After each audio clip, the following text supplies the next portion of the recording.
کیا آپ کو معلوم ہے کبھی ایک ایسا شہر تھا جہاں راتوں کو چراغ نہیں بجھتے تھے بلکہ علم کے چراغ چلتے تھے؟ یہ شہر تھا بغداد، اور اس کا دل تھا بیت الحکمہ، یعنی حکمت کا گھر۔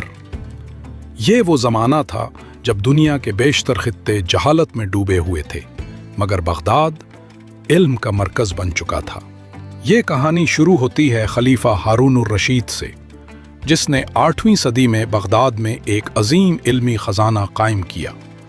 پھر اس کے بیٹے مامون الرشید نے اس خزانے کو ایک ادارہ بنا دیا، جسے دنیا نے بیت الحکمہ کے نام سے جانا۔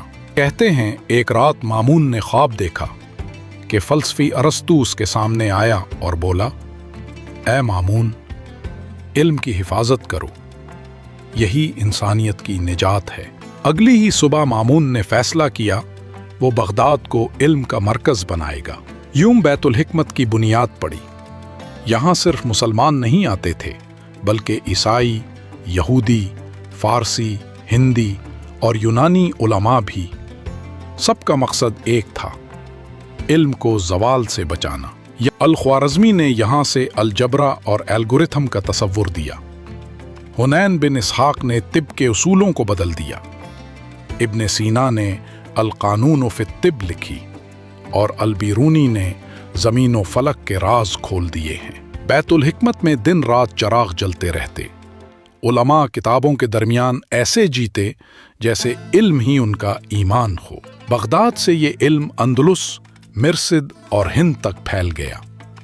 دنیا نے پہلی بار دیکھا کہ اسلام صرف عبادت کا نہیں، علم کا بھی دین ہے۔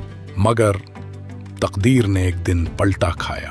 سن 1258 عیسوی میں جب ہلاکو خان نے بغداد پر حملہ کیا، علم کا شہر آگ میں ڈوب گیا۔ کتب خانے جل اٹھے اور دریائے دجلہ کا پانی سیاہ ہو گیا۔